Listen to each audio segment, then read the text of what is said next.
Wait, so we need to Yeah. comment on this. The first comment, this is the first video which has a format which is perfect for Nanowar Reacts.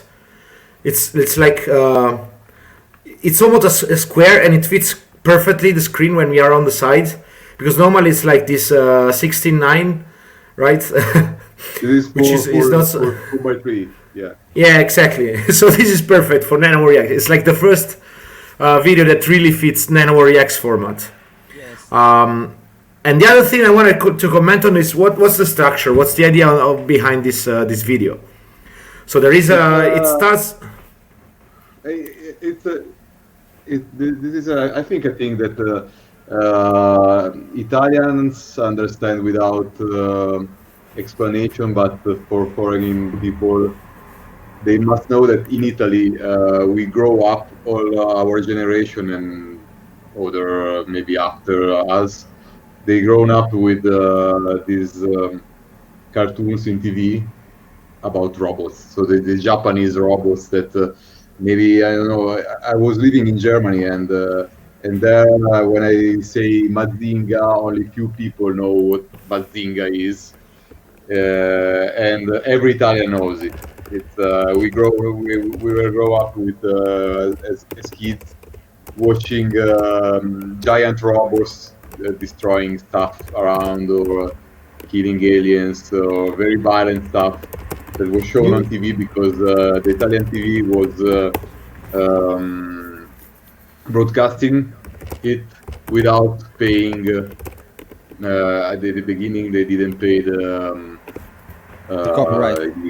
the rights for it, so they took it from Japan. They translated as they want, and then we were all watching this on TV. So it's inspired by these cartoons of the 70s and 80s about giant robots from Japan, and also the format. It's like this. It randomly fits today, but it's inspired by these cartoons that were in this format. This kind of.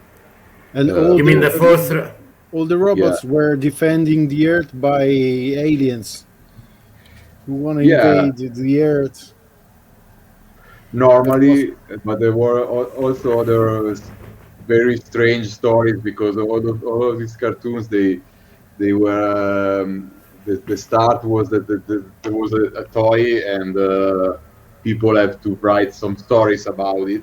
Yeah. And they wrote the first like 2-3 episodes and the last ones, and if it was catching, then they make all the episode with a very low budget. So the stories are really weird sometimes. I was watching, rewatching a lot of them for to get inspiration to do this, and I think I was really amazed about the absurdity of the stories of these robots. It's hard to explain for someone who didn't see it, but it's really like a lot of crazy stuff that we were watching as kids, and that's why we grow up this way, I think. and often the main characters were all orphans. Orphans, or I was watching one Guy King, where the driver of the pilot of the robot was a very famous baseball player for no reason. So he was playing baseball, and the aliens come and they broke his arm, so he can't play anymore. And so he said, "Now I have to pilot a robot and destroy them," like this. It's wonderful. Yeah. Okay, so is there like the way you design you thought about the video? Are you also taking the structure, like, because there's a robot coming at the beginning, that's flying and is so powerful, and then it's doing stuff. It's like some kind of thing. That's a kind of, it comes from, so the aesthetic comes from this, but it's thrown in my way, and but all the animation technique is straight from the Japanese cartoons because they have to draw with a very low budget in very short time, and that's the same situation as I was. And that's perfect. I But mean, there's I don't complain also, about it. I mean, there's a.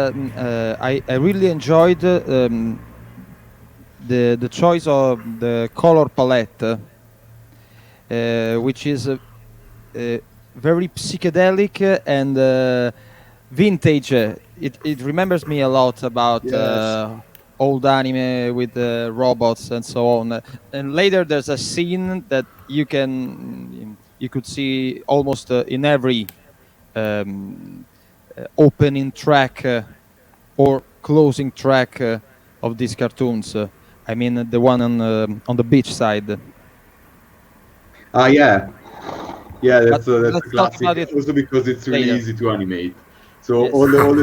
the stuff that you see here, a lot of it are standards. I don't know if anybody is interested in the technical stuff, but I teach animation at school, in a design school here, and there's this thing that they have to be very dynamic, these kind of cartoons, but to draw something and to animate something that gives that dynamic feel, you need a lot of drawings, a lot of frames, and so there are tricks to do it. Like you do the anticipation of the movement, like I break something onto another robot. You make the Yes. Okay. anticipation, and then you cut and you draw Yeah. the Yes. consequence Yes. of Yes. it. And it's very fast and it works well. And if you see 80s cartoons, they're made this way. Also, something that's coming out now. There's a new series about robots that are very dynamic, and they're done with the same technique. And that's the way I was able to do it, because if I had to draw it every movement like in a very classic way, it would have the work would have been very much longer. But Yeah. that's the way it's done.